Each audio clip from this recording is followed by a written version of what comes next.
Have you ever caught yourself repeating the same patterns, walking into the same traps, despite promising yourself never again?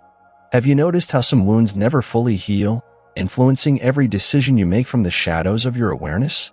The relationships you sabotage, the opportunities you somehow miss, the fears that hold you hostage to a life smaller than the one calling you. We believe our choices emerge from freedom and rational thought. We convince ourselves we've moved beyond our childhood wounds, our teenage heartbreaks, our early adult disappointments. Yet something else orchestrates your life from behind a veil of consciousness. Something ancient and persistent, whispering directions you follow without questioning why. The uncomfortable truth? You are not the author of your own story. Not entirely. Not yet. The narrative you call My Life was largely written before you gained the capacity to choose. Your past is not behind you. It lives within you, pulling invisible strings. Sigmund Freud called this force the unconscious, a hidden reservoir of feelings, memories, and primitive impulses that shapes your present without your permission or awareness. Most of the operations of the mind remain unconscious, Freud wrote. The conscious mind may be compared to a fountain playing in the sun while beside it, within the great well, is the unconscious mind. This isn't merely academic. It's the hidden architecture of your daily existence, the invisible scaffolding supporting every relationship, career choice, and emotional reaction you experience. Your unconscious mind doesn't distinguish between past and present. The child who felt abandoned at 5 still believes abandonment is imminent at 40. The teenager who learned to disappear during conflict still vanishes when voices rise. The young adult who was betrayed still expects betrayal lurking in every commitment. You rationalize these patterns as wisdom or self-protection. I'm just being careful, you tell yourself. But what if these aren't conscious choices but unconscious compulsions? What if your fears aren't protecting you but imprisoning you? What if your realistic outlook is merely trauma masquerading as truth? The past isn't simply remembered, it's relived. Your nervous system carries the imprint of every significant emotional experience, especially those that overwhelmed you. These imprints become the invisible map you follow through life.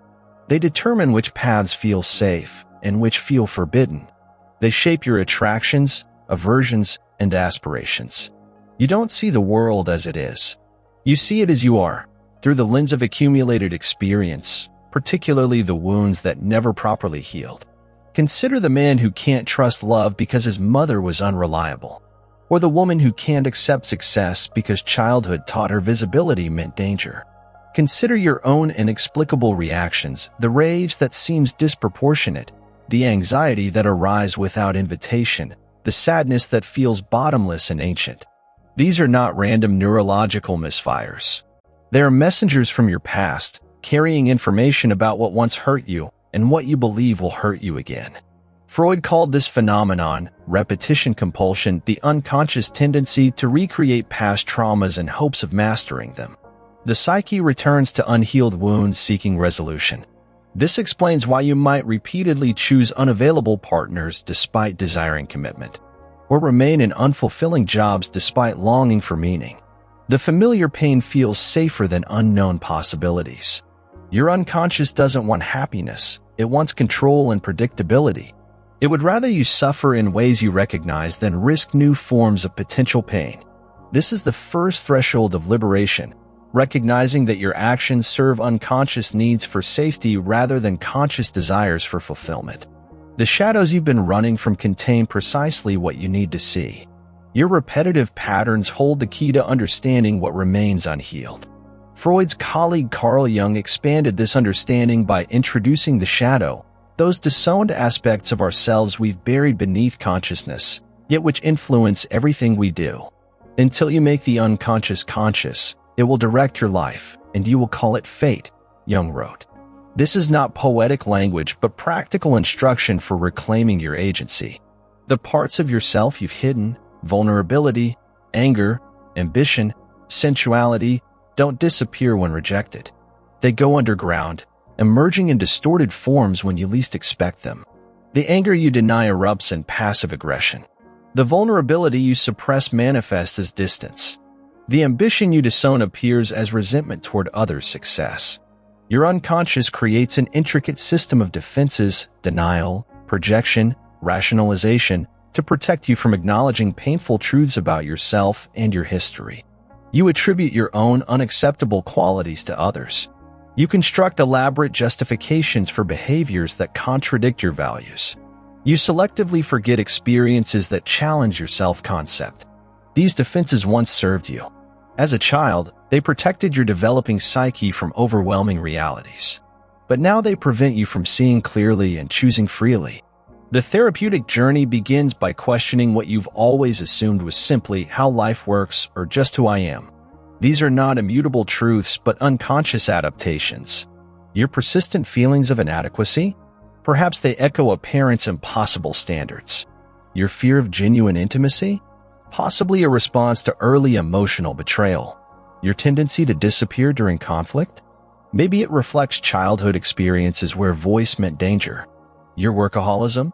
Perhaps compensation for feeling intrinsically unworthy of love. These patterns aren't personal failings. They were intelligent adaptations to environments where your authentic needs couldn't be met. They were survival mechanisms in contexts that no longer exist. The problem isn't that these adaptations exist. The problem is that they operate autonomously, outside your awareness, driving behaviors that no longer serve your adult life. Your unconscious still believes you're 5 years old in an unpredictable household, or 15 in a social environment where authenticity was punished. It hasn't received the update. This explains the peculiar feeling of being hijacked by your own reactions. In moments of stress, your sophisticated adult mind steps aside, replaced by primitive emotional responses. When triggered, you don't react to present circumstances but to ghosts from your past. You're not seeing the person before you but shadows of those who hurt you. The way forward isn't suppressing these reactions or berating yourself for having them. It's developing the capacity to recognize them as they arise, before they control your behavior. This is the practice of making the unconscious conscious, of bringing awareness to automatic patterns that have operated in darkness. Light is the most powerful disinfectant for psychological wounds. Notice when your emotional reaction seems disproportionate to the situation. This mismatch signals that past material has been activated. Ask yourself, when have I felt this before? Pay attention to recurring dreams, persistent fears, and relationships that follow familiar painful scripts. These patterns aren't random but meaningful communications from your unconscious mind. Observe your body's responses during emotional triggers, the tightening chest, the churning stomach, the constricted throat. These sensations speak the language of early experiences, before you had words. Your body remembers what your conscious mind forgot. It carries the imprint of experiences you've intellectually processed but emotionally stored. Listen to its wisdom with compassionate curiosity. The goal isn't to erase your past but to integrate it, to acknowledge how it shaped you without allowing it to determine your future. Freedom comes through awareness, not denial. As you illuminate these unconscious patterns, you'll likely encounter resistance. Part of you fears what might happen if the protective structures you've built were to dissolve. This resistance appears as rationalization. I'm just being realistic, deflection. Other people have it worse, or sudden disinterest in your inner journey. This self-examination is self-indulgent. Honor this resistance as another protective mechanism rather than fighting it. Even your defenses against healing deserve compassion. They form to shield you from pain deemed too overwhelming. Gradually, as awareness expands, you'll develop the capacity to pause between trigger and reaction. In this space, however brief initially, lies the possibility of conscious choice rather than compulsion. You'll begin to recognize the voice of your past as distinct from your present wisdom. You'll hear its warnings and fears without automatically obeying them. When the unconscious becomes conscious, its power diminishes. What operated in darkness loses its grip when exposed to the light of awareness. You reclaim your authorship. This inner work isn't merely self-improvement but profound liberation. As unconscious patterns lose their grip, energy once spent maintaining defenses becomes available for authentic living. Relationships transform when you stop projecting past figures onto present people. Work changes when childhood compensation patterns no longer drive your ambitions and fears. You begin to experience genuine intimacy, being seen and known as you are, not as your defenses present you. You discover what you truly want when past conditioning no longer decides. If this resonates with you, consider it an invitation to deeper self-knowledge. The journey of integration is challenging but infinitely rewarding. Subscribe to continue exploring these depths together. This work doesn't happen overnight. It unfolds gradually, in layers, as you develop the courage to look unflinchingly at what you've avoided. Patience and self-compassion are essential companions. The people around you will notice the difference before you do. They'll experience you as more present, less reactive, more authentic. Your relationships will either deepen or naturally dissolve. Those accustomed to your old patterns may resist your changes. Their discomfort reflects the recalibration of a system that depended on your unconscious participation in familiar dynamics. Your growth may catalyze others' growth or highlight their resistance to their own inner work. Either response offers valuable information about which connections support your authentic becoming. As conscious awareness expands, synchronicities increase. You notice meaningful coincidences, symbolic dreams, and intuitive knowings that suggest a deeper order beneath apparent randomness.